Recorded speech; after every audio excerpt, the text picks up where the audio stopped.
the work that will be happening at COP by the ecumenical movement and multi-faith movement, and then how people of faith who won't be in Glasgow can get involved in the work of COP. I get the feeling listening to you all talk about the work that you do that I won't be telling you anything new, particularly in terms of the way people can get involved.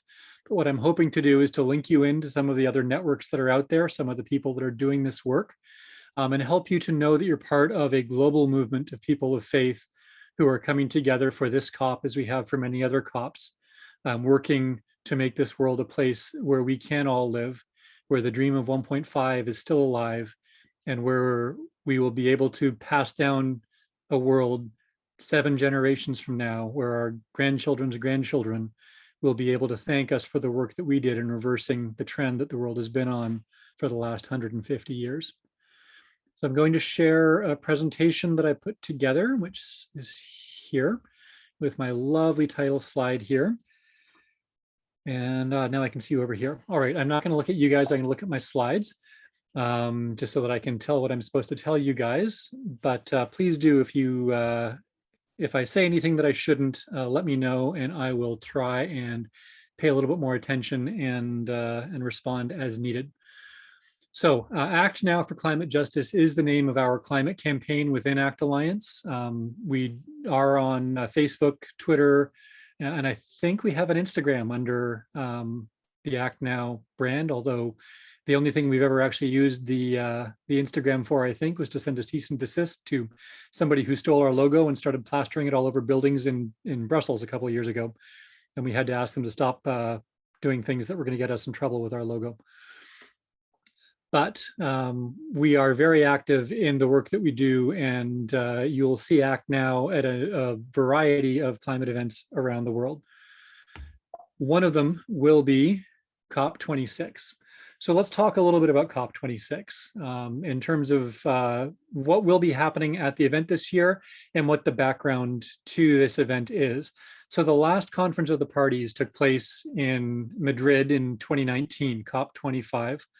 It was originally supposed to take place in Santiago, Chile, and because of the civil unrest in Chile, at about 2 months until the COP, they announced that they could not, in fact, host the meeting, at which point Spain stepped up and said that they would host COP in Madrid, and in the space of 2 months, they managed to pull together the conference so that people were able to come to Spain rather than being in Chile, where they weren't allowed to be. But the presidency of the COP was still maintained by Chile. So while it took place in Madrid, the country that was responsible for the event was actually Chile. 2 of the key civil society groups who were engaged in the work at COP25 and really made their presence known were the Fridays for Future movement and Extinction Rebellion. Mostly we saw Extinction Rebellion outside. They were involved in some relatively extreme activism compared to what happens within the COP venue. And so they were doing a lot of stuff outside the COP venue itself, but were very involved in things like the climate march and were getting their message across in the streets of Madrid. Fridays for Future was active there, but also there was a very strong youth presence within COP25.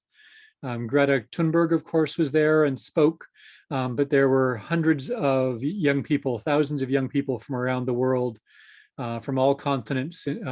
From Canada in particular, there was a very strong contingent of Indigenous young people who were there, who were working with the Climate Action Network and were very involved in the work that was happening at COP.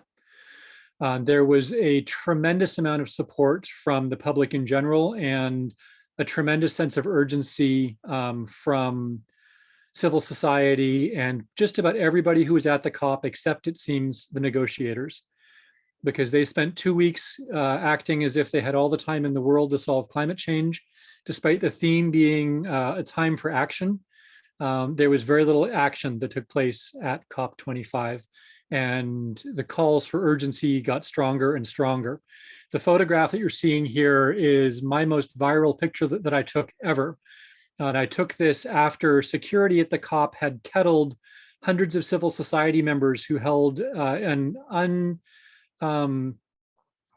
unsanctioned protest right outside the halls where the negotiations were happening, calling for more urgency from the negotiators. And security moved in and kettled the protesters, which were led by Indigenous people, opened up these big doors that you see open here, and pushed everybody outside. In the course of that, they removed all the journalists who were in the crowd, the people with the big fancy DSLR cameras.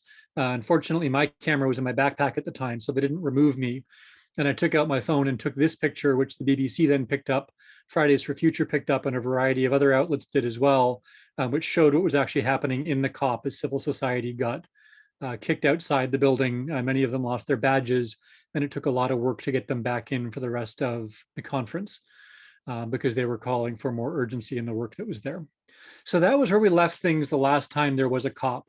It was so not urgent, in fact, that it took about 36 hours longer than the meeting was scheduled for the negotiators to finally agree on the closing text.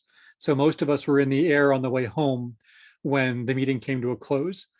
And so we were landing, and all of us, as soon as we hit the ground in Toronto, those that were on my flight, pulled out our phones and started immediately looking to see what had happened in the negotiations while we were in the air.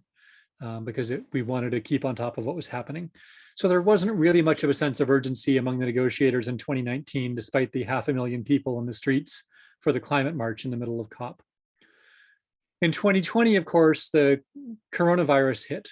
And so there was no COP in Glasgow in 2020, because it was decided that if they couldn't be together face to face, and if the world couldn't be all together, they wouldn't hold the negotiations. And I applaud them for that, because I really do think that climate change is something that impacts the whole world, and everybody needs to be there to talk about it. Unfortunately, what this meant was that there was another year of inaction. There was very little movement in terms of the negotiations around how to implement the Paris Agreement, even as we hit the 5th anniversary of the Paris Agreement. So we celebrated Paris +5 in our living rooms, in our basements, on Zoom. And that was the way we engaged in our advocacy and our celebration and our calls for increased action. This year is an important year because countries are all expected to increase the ambition of their NDCs, their nationally determined contributions towards the Paris Agreement. I'm sure you're all aware that in Paris, it was agreed that all countries would talk about the commitments that they were willing to make to help to reduce carbon emissions and to bring us to the point where global temperature rise would be no more than 1.5 degrees Celsius above pre-industrial levels. And then every few years, they have to bring increased ambition in newly developed NDCs that the COP then looks at. And every year, the COP looks at different NDCs, and every time a country brings a new NDC, it is supposed to be more ambitious than the one that came before, because it's only through continuous increased ambition that we stand any hope of reaching the targets that we have to reach to keep temperature rise to 1.5 degrees. Right now, we're on track for more, somewhere between 4 and 5 degrees Celsius at a relatively conservative guess, and I've seen numbers as high as 6 or 7 degrees. We're at right now 1.1 degrees, and we see what's happening with wildfires, with increased storms, with flooding, everything that's happening in the world, these climate emergencies all over the world, and that's at 1.1 degrees. Our goal is to keep it to 1.5, and that feels more and more like a pipe dream with every year of inaction. So we need to have these NDCs moving forward. Some of you may have heard O'Toole speaking on the CBC this week about how he was going to take us back to our agreement in Paris. And he was talking about the NDCs and the fact that Canada came out with an increased ambition in their NDC this year. And he wants to go back to what was agreed in Paris, because apparently he thinks that most people in Canada don't understand the way the Paris Agreement works, that increased ambition is required of every country in the world. As people of faith and as ACT Alliance, we believe that in particular, the developed countries like Canada need to be leading the way in terms of our increased ambition. But we are the ones who are responsible for most of the emissions that have caused this problem. And we need to step up and take responsibility for our historic issues. And we need to be leaders rather than fighting and clawing for every ounce of carbon that we can continue to emit, which is what it too often feels like our governments are doing, even as they talk the right things. But what I heard from O'Toole was actually a desire to go backwards on our Paris Agreement commitments rather than forwards. So that's where 2020 left us, was with these NDCs coming out. There wasn't a COP. Paris +5 happened. And then this year we were able to start to have some more meetings that were happening virtually. So we had the intercessional meetings every year. The UNFCCC holds meetings usually in May or June, which talk about what will happen in the upcoming COP. And they talk about what needs to be discussed and the issues that are most important to put on the table during the negotiations. Those meetings happened online this year in, I believe it was end of May, beginning of June. They happened over a number of weeks in different time zones each time. So they took place to allow different parts of the world to be more inconvenienced or less inconvenienced at any given time. And it was a real challenge for all the negotiators to be able to be part of what was happening because the time zones made it so hard. So not a lot happened again in the intercessionals. There wasn't a lot of movement towards COP this year. The UK did host a ministerial on climate change where some announcements were made that looked somewhat promising, although didn't go as far as things need to. Biden and Trudeau held a summit at the beginning of the summer as well, calling for increased climate action. So there has been some movement. All of this is starting to move us towards COP26. And the question for the last year has been, will we be able to have a COP at all? And the answer is yes, we think. The UK and Italy are in partnership presiding over the climate change conference, which will take place from October 31st to November 13th this year in Glasgow, Scotland. We believe it's going to be a hybrid event, although I heard today that all of the negotiation sessions will be in person only. And all of the side events that are happening in the main section of the COP, what's called the Blue Zone, will be in person only. They will not be streamed out. The exhibition hall for COP will be online only. So that will be one aspect that will be online. And events that are happening around Glasgow and in what's called the Green Zone, which is part of the COP, but not within the exclusive area where you have to have a particular kind of badge to get in. Those events may or may not be streamed depending on the organizers of the events. So with COP happening in the context of COVID-19, you can imagine the kinds of problems that it causes, particularly for the global south. So countries that are on the UK's red list, the UK has said that people coming from those countries have a shorter period of quarantine that they have to undertake in order to participate in the COP. That countries like Canada, and which is a green country, and sorry, is a yellow country, and then the green countries like New Zealand are countries where there's no need for any quarantine, but we still have to follow COVID protocols and all the rest of that sort of stuff, which is just fine. The UNFCCC has also put in place a vaccination scheme. So people who've signed up to come to COP, the UNFCCC is trying to make sure that they are able to be fully vaccinated before COP begins. I don't know how well that's actually going, but I know that within ACT Alliance, we had a couple of people who applied to come to COP, and we put them forward to the UNFCCC in order to get them their vaccines in order to be part of the event. But it is challenging in particular for civil society to get access to the COP because a lot of the things that are in place from the UNFCCC and the UK government are aimed at government delegations rather than civil society groups. So it'll be harder for civil society to be present. One of the things that we as ACT Alliance do, and one of the ways that we work is by trying to lift up the voices of people and communities to speak in their own words, their own stories. So we rely on people from the global south. We rely on people who were able to bring in to speak at COP. Some of the most powerful stories I've heard at COP have been from Pacific Islanders who've talked about their experience of seeing their islands sinking year over year, their ancestral lands disappearing, their farming land gone, their entire homes washed away by the sea level rise. It's incredibly powerful to hear those folks tell their stories. And they're exactly the kind of people who won't be able to be here this year because it's difficult to get there. COVID has also had a lot of impact on the climate itself. We heard stories early in 2020 about how Delhi's air quality was better than it had been in decades, and you could actually see a blue sky over Delhi for the first time in a long time. And as people moved away from flying and driving nearly as much as they had as they were working from home, the carbon emissions dropped. They didn't drop anywhere near enough, but they dropped.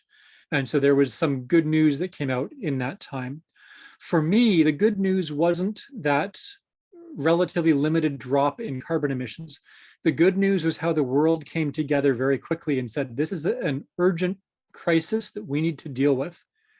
And the fact that vaccines came together in less than a year, and that countries were able to take significant economic steps that were harmful for people in many cases, but were for the greater good, tells me that we as a species can do the same thing for climate change if we can make people understand that the climate emergency makes COVID-19 look like it's in the kiddie pool.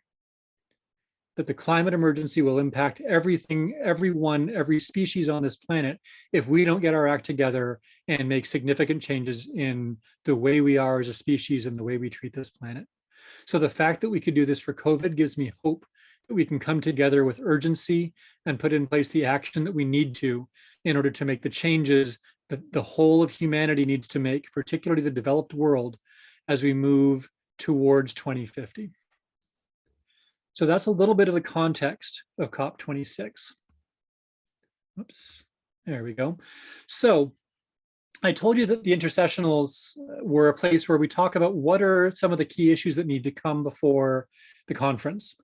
And the presidency sent out a letter early in the summer, which detailed the topics that were going to be top of the agenda for them to discuss at COP this year. I've listed 4 here out of the list that they gave because these are the ones that align with the ecumenical family's particular concerns from an advocacy perspective. So this is what the churches have been fighting for at COPs for many years. And these are the issues that are now on the agenda this year to be discussed in the negotiations. So these are climate finance, adaptation and loss and damage, gender, and youth and public engagement. So I'm going to go a little bit more into some detail about each of these to talk a bit about some of the issues behind them and some of the advocacy positions that we are holding. So the first here is climate finance. And there are a variety of different ways that climate finance is undertaken under the UNFCCC framework. One of which is the Green Climate Fund, which is a fund of money that was agreed to in the Paris Agreement, which is supposed to be $100 billion a year, which is to be split 50% between adaptation and mitigation. So helping communities to adapt to the reality of climate change and helping to mitigate the impact of climate change. And the Green Climate Fund in particular is supposed to be for developing countries rather than developed countries to be able to do that. You can see in the photo here, this is from a stunt that we did at COP25, that this is really more what the funding looks like. That mitigation gets far more than half the money that's there, in large part because countries can put it towards things that will benefit their corporations and their citizens, whereas adaptation gets significantly less funding. And given that the Green Climate Fund was created for mitigation and adaptation, loss and damage gets nothing. There is no mechanism which requires funding for loss and damage. And loss and damage is dealing with situations like in the Pacific Islands, where people don't have the option to adapt because their home, their land, their lifestyle is being utterly destroyed by climate change. And that can be through desertification, it can be through sea level rise, it can be through repeated wildfires. There are a variety of issues that are facing people, but loss and damage is supposed to help to compensate and help to relocate and help people to restart their lives in new places. And there is no mechanism for funding for that. So there are a few issues that come up within climate funding, even if that $100 billion was there every year and was being used 50% and 50% like it was supposed to be. The first is, how is that money reported? Because there are some times when money gets reported twice. I know I've heard it many times where our government will announce that we have $380 million for something, but 370 million of that was already announced in previous announcements. Only $10 million is new. They give you the bigger number because it sounds more impressive. So how do we make sure that the money that's being listed in climate finance is not being double counted? It's not being listed as mitigation and adaptation funding, for example. It's not being listed as carbon offsets as well as climate finance. So how does that reporting happen in ways that make sure that we're being accurate and fair in the way that we count the money? The second is the term new and additional funding. Particularly when we talk about loss and damage, we've been doing advocacy for many years saying that loss and damage needs to be part of the mechanisms for funding climate justice work, but that it's not enough to take that $100 billion a year and split it three ways, because we still need all that money for adaptation and we still need all that money for mitigation. In addition, we need new and additional money for loss and damage. We need to be able to support the people who are losing their homes because of our lifestyle. That's not right. That's not just. That's not what God calls us to be in the world. And the last thing that we ask for in our advocacy around this, well, there's plenty of things more that we ask for, but the last major piece that we ask for is that the money that is given is in grants and not loans. Very often we find that developed world wants to give loans to the developing world rather than giving grants, so that then they get that money back with interest down the road. And that doesn't often help the developing countries. That just puts them further in debt. So as much as possible, we want to see grants rather than loans when it comes to climate finance.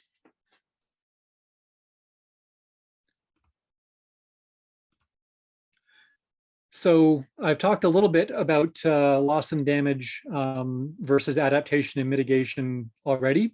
But our advocacy in this area, just to reiterate, is that within the Green Climate Fund, we want to make sure that there is in fact that balance between adaptation and mitigation, to make sure that those needs of adaptation are being met, because there is tremendous need around the world in developing communities and developing countries for that adaptation funding. And then within loss and damage, as I said, we want to make sure that there is new and additional funding that's available for loss and damage. And then I put the term WIM here, which stands for the Warsaw International Mechanism. And that's something that the UNFCCC put into place back in 2013, which was designed to address the issue of loss and damage. That came up for review, and there was work that was done on that in 2019. But we don't think it goes nearly far enough in terms of enshrining loss and damage, particularly funding for it, within the overall Paris Agreement. And so we are continuing to push for a stronger presence of loss and damage in the work that we do. At COP25, I had the pleasure of meeting our climate minister at an event, and I had about 45 seconds to speak with him, Minister Wilkinson. And I introduced myself and said to him that, we're here with ACT Alliance. We want to thank Canada for their commitment under the Trudeau government to climate change work, that we're really glad that things have progressed from where they were under the previous government, but that we'd still like to see Canada doing more. We want to see more work happening on adaptation, and we want to see Canada putting money into loss and damage.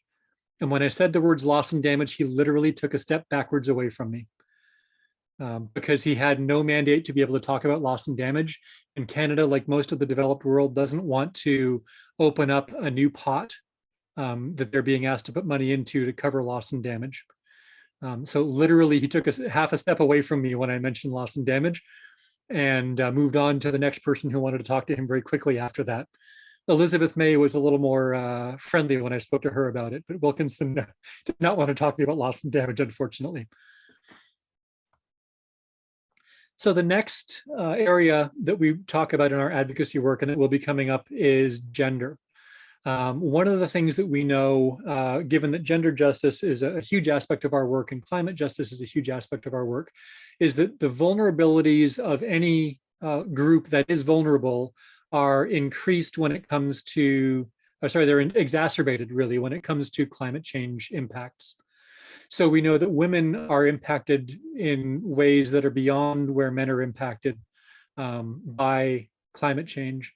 So for example, in communities where women already have to walk several kilometers to get water, they now have to walk even further, which puts them at greater risk and takes up more of their time. When there isn't time for women to be able to do that and for, say, the girls to go to school, it's the schooling that gets dropped, not the need for water for the family. We know that gender exacerbates vulnerability in situations of migration, and we know that climate-induced migration is increasing around the world as issues like the loss and damage ones that we've talked about are becoming more prevalent, that there are people who have been forced to migrate either to bring income back to their families or because their homes are no longer viable. So when they become migrants, either internally displaced people or refugees, or when they are migrant workers, women are more vulnerable in that situation. So the needs of women and girls need to be taken into account in the work that's done around climate justice work. And in order to do that, women need to be at the table. They need to have a strong presence and strong voices at all levels, at the provincial level in Canada, at the national level, at the regional level, and I'm talking global regions here rather than regions within Canada, as well as at the UN and multilateral levels, that we need to ensure that women have a voice and a place in the halls of power everywhere where climate decisions are being made, because we know the impact that it has on women. So that gender lens needs to come into all the work that we do, and women need to have that place at the table. The word GAP is on here. That stands for the Gender Action Plan, which was passed by COP. I believe it was in 2018 that the GAP was adopted. So the UNFCCC has been working on gender. And again, we applaud them for the work that's been done, but we need to go further. We need to make sure that women, particularly women from the developing world, have their seat at the table, that their voices are heard, and that their needs are being met by the climate work that all too often is being discussed by men in suits behind closed doors in the seats of power around the world. And this is a film that we made for Gender Action Day at COP25. And what this is a film with a variety of people who were part of the ACT delegation talking about why gender justice is important in climate justice.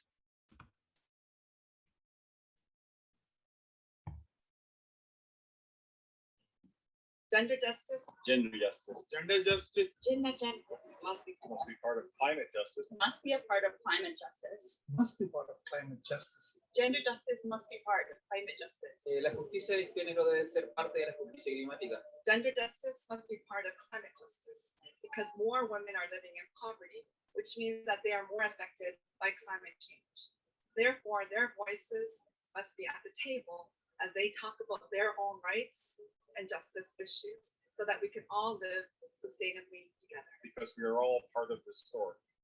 La justicia climática debe ser incluida porque niños y mujeres son los más vulnerables a los efectos del cambio climático. Incluso la ONU declaró que son 14 veces más vulnerables que hombres. Because women are more vulnerable due to climate change. Because climate justice can't be achieved unless everyone, including women, is taken into account. Porque tanto hombres como mujeres pueden contribuir y aportar en las decisiones en cuanto al cambio climático.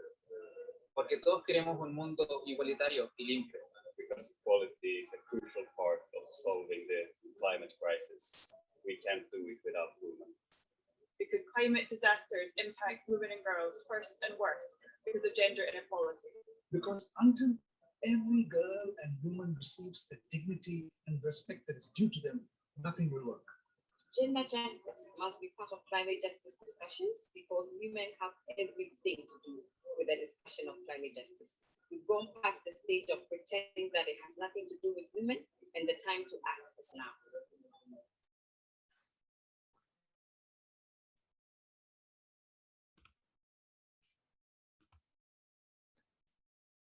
So the last issue that I want to talk about that's coming up within COP is youth and public engagement. We saw in 2018 the rise of the school strike movement, and which formed into Fridays for Future.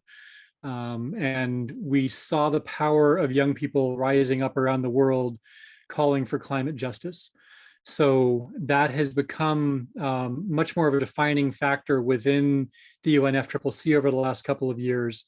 And as long as I've been working with ACT, it's been part of our delegation. The Lutheran World Federation sends a coalition of young people every year to COP, and you saw a number of them speaking in that last video.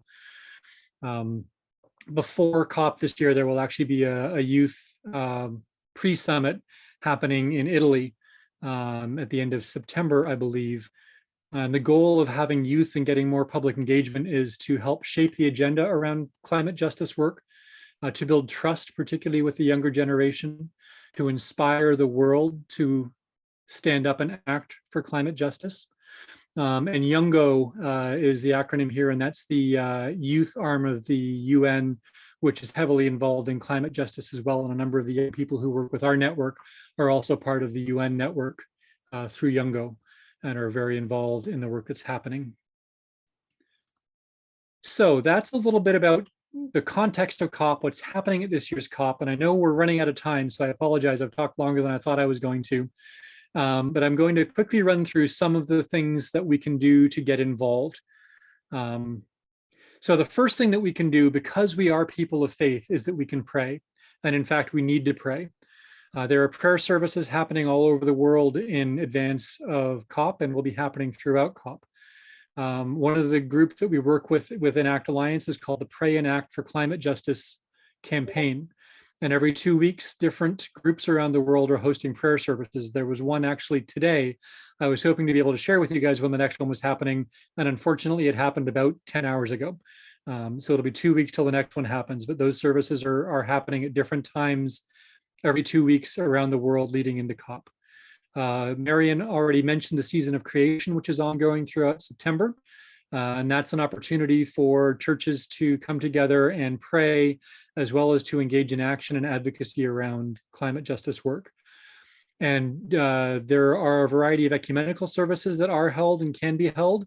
Every year at COP, we hold an ecumenical service in usually the Sunday that falls in the middle of COP. That'll be happening in St. Mungo's Cathedral in Glasgow this year on November the 7th.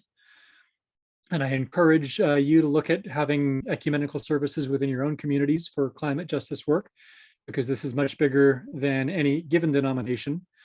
And within the Anglican denomination, just to pull it back into a denominational frame for a moment here, the Anglican Alliance will be doing a 24-hour prayer vigil through one of the days of COP, where they'll be moving around the world one time zone at a time, holding prayer vigils during the day everywhere in the world for a 24-hour period.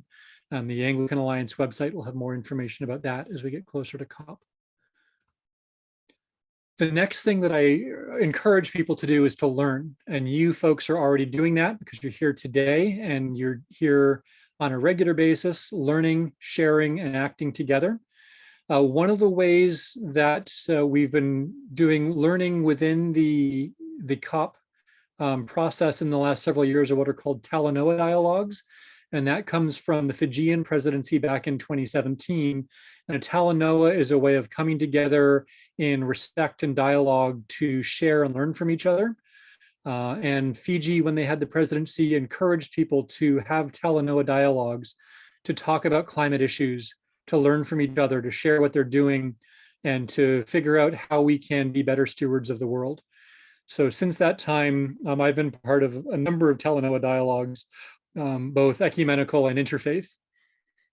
There are also a number of positions papers that have been presented and prepared within the ecumenical world. On the ACT Alliance website, we have a resource section which has a number of our most recent resources available, and we have 2 or 3 more that will be published before COP this year. So if you want to learn more about work around the world in climate justice, particularly through the lens of the Global South, then I encourage you to take a look at the work that we're doing. There are also a number of webinars. I know I've heard a couple of you talk about upcoming webinars. Through the Pray and Act campaign, we're hosting one on October the 13th at 9 o'clock in the morning your time, where we're going to be working with a very similar topic to what we're talking about today, but bringing in people who are stronger experts than I am, coming from around the world, to talk about the COP, the issues that are coming before it, and then to spend time in breakout groups looking at each of the key themes that I talked about a few moments ago. So if you want to come and learn more about how to engage with the global movement around this issue, I'd strongly encourage you to come to that webinar on the 13th of October. And if you're interested, you can drop me an email later. Marion has my email address. And I can put you in touch with that webinar once we have the link for it. And then the next thing we can do is act. Climate strikes and climate marches are happening around the world. On November the 6th, there will be, I believe, a global march that will be happening in Glasgow and around the world for climate justice. I know that in the days of COVID, marches are very different than they used to, but I think that there will probably still be climate marches happening. So that's one way that you can get involved. And I don't think I need to say a lot to you guys about how to get involved, because you are already doing so many things in your churches and parishes in terms of getting local involvement and engagement in climate work, that you should be teaching me about that rather than me teaching you. The other thing you can do, and I said I was going to be talking about petitions, is that the Pray and Act for Climate Justice campaign has a petition, and I've put the link here in the presentation. And we are hoping to get as many signatures from around the world onto this petition. And there are other faith-based groups which are putting together their own petitions. We're working right now on an event similar to this one that you see from 2015. What you're seeing here is Archbishop Thabo from South Africa, who was the ACT Alliance Climate Justice Ambassador at the time, dancing with the president of the UNFCCC when we handed in a petition with over 1 million signatures on it, calling for increased climate justice work around the world that came from church groups around the world. And we gave Cristina Figueres, who is the president there, a lantern as a sign of light and hope at that COP. And she carried it with her through the entire 2 weeks of the COP and had it on the negotiating table in front of her to remind her of the work that the churches had done in getting all these signatures from around the world. So we're hoping this year to have similar impact with the petitions that we're doing. So I encourage you to sign and to share with your churches and your communities the petition that we have, and sign that so that we can bring as many voices as possible into the negotiations. Advocate with the government. This is a picture of Minister Wilkinson from that event where I met him that I was talking about a few minutes ago. The first thing to do is to get out and vote. We have an election next Monday. If you haven't voted already, show up on Monday. If you have voted already, awesome, fantastic. I went to the early polls because I didn't want to cause any extra lineups for my polling station during COVID, so I went early. Speak to your MPs about climate justice issues. All of these advocacy asks that we have here, I've talked to both the candidates who have a chance of winning in my riding about it, and I've got invitations to have appointments with either of them when we know who wins the election to sit down and talk about it more. And I encourage you to do the same thing with your own MPs, because we know that when you can have that face-to-face conversation and you can share cogent, coherent, and concrete information, that politicians tend to listen to us. And the other thing to do is to write letters. The Food Grains Bank has a letter writing campaign to MPs on the go right now around climate finance. And I've put the link here. You can find more information on the Food Grains Bank website. And I encourage you also to join that petition. They do a lot of letter writing and postcard campaigns through the Food Grains Bank, and they usually get very good results with them. So I encourage you to look at their campaign as well. Engaging the media. Write op-eds for your local paper, for your church paper. Talk to any journalists that you know and tell your story. Talk about why climate justice is important to you and what needs to be happening in your community, but also around the world. Because every time we can get our voices out there and we can tell a unique and impactful story, it helps to change hearts and minds.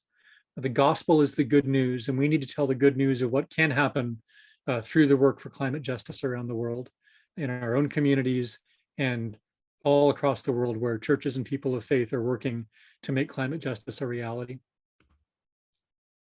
And engage your parish.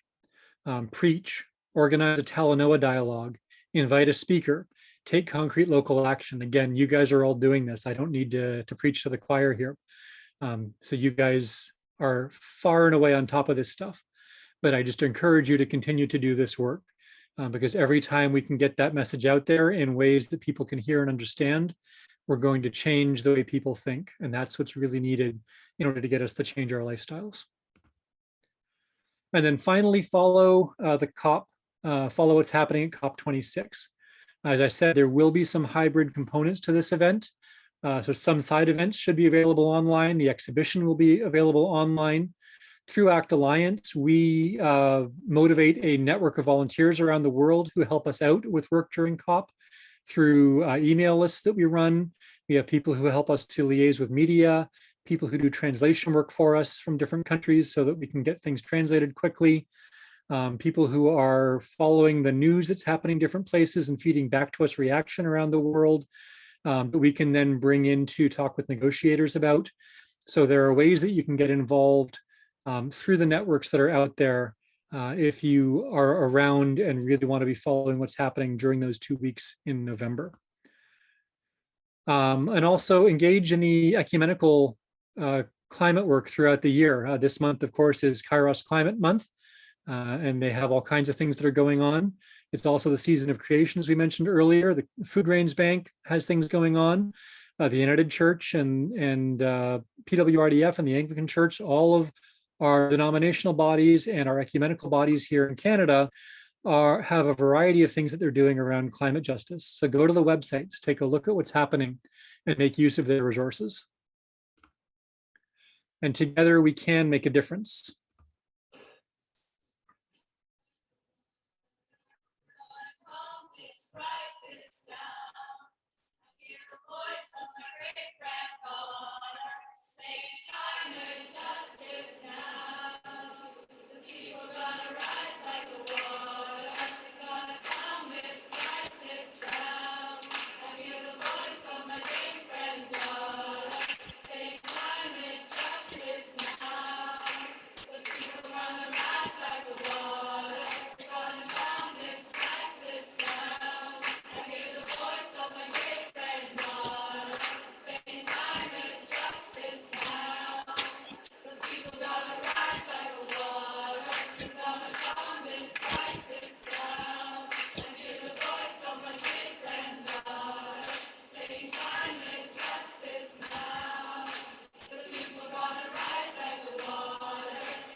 All right.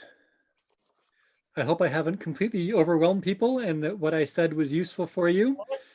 And I apologize that we've gone a very long time. I thought this was going to be a little shorter than this. Well, I think Marion's probably gone to a regional priest meeting, I think. So we probably just got room for 1 or 2 questions or comments. I found this really useful as a couple things.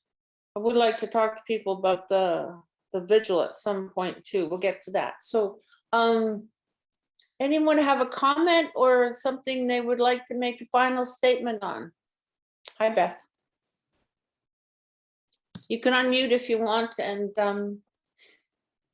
or it could be a thanks to Simon.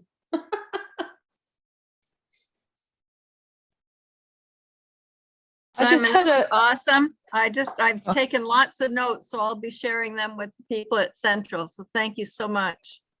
Thank you. Thank you very much, Simon.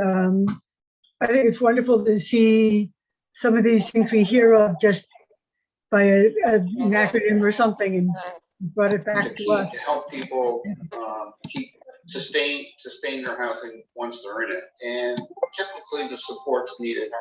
Okay, we're going to finish up because we're starting to get the other meeting coming through. Our healthcare system is I can't hear you, unfortunately. It's not community based, so we think. There we go. There you go. Okay. All right. Anyone else? Yeah, I just had a question about climate justice, and I certainly understand the focus on gender especially from an international perspective, having written a resolution for CFUW in, I think it was for some kind of meeting in South Africa between Copenhagen and Paris, I think. Anyway, that was some time ago. But increasingly, I'm also concerned about climate justice in the context of poverty in countries like ours. And certainly we see those issues in the United States in the context of flooding and what's going on there. So does climate justice include that generally? And is it broader than gender justice, which obviously I support as well? But yeah, well, everything that I was talking about is part of climate justice. So gender is one aspect of that, but youth is another one. Indigenous people, who I didn't mention particularly in this, is another aspect of it. And poverty is another factor that is enhanced the vulnerability. So when it comes to countries like Canada or the United States, or really anywhere in the world, the slums of Nairobi get hit worse than the rich neighborhoods do. So absolutely, poverty is part of that justice work. Generally, when ACT Alliance is working, because we're working at that global level, we're really looking for the countries that are most heavily impacted, much more so than countries that have a lot more resilience built into them, like Canada and the United States. Although certainly the need for dealing with communities that are living in poverty within countries like Canada are important. And particularly, I would call out Indigenous communities here. The number of communities that don't have access to clean water or not on the electric grid, Indigenous communities across Canada, is appalling for a country that is in the G7. And then if you look at the way, both in terms of housing, in terms of access, all those sorts of things, absolutely, it's a climate justice issue facing poverty. Those in poverty wherever they are in the world. Well, as you know, we already have a housing crisis in Canada.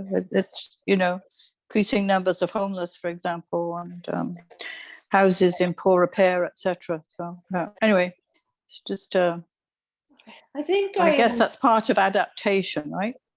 It'd be part of adaptation too. Yeah, and mitigation as well. How do we make it not affect people so badly? I mean, having enough adequate housing is a way of mitigating the impact of climate justice on the poor. Right? I'm going to finish up the meeting because we like to stick to 8 for everybody. Next week, we've got Suver Singh and Terry Gates in there with the climate change task force based out of Cape Breton. I spoke with the great group of people with connections with a lot of community organizations. So you may want to come and hear what they're up to. And also we're building relationship with them, and it's kind of nice to have us time together with them. So thank you, Simon, for being, really appreciate this. Made it a lot more concrete for me personally, and I imagine it did for other people too. So good luck to all of us. Yeah. We'll let you put your Toronto screen back on. I'll put it up for my 3 a.m. meeting tomorrow. I actually have a meeting at 3 o'clock tomorrow with the Lutheran World Federation and the World Council of Churches to talk about our advocacy work at COP26. So I'll get a few hours sleep and then get right back into the climate game. Well, best wishes for your involvement. Yes. Thank you. Thank you so much for the invitation. It was lovely to be with you all this evening. Yeah. God bless. Great. And everybody, you have to leave yourself because Marion won't be able to, I don't know where, she can't leave us. Okay. Actually, I can. I've been kind of checking in here and there, and I can do that. I have the power.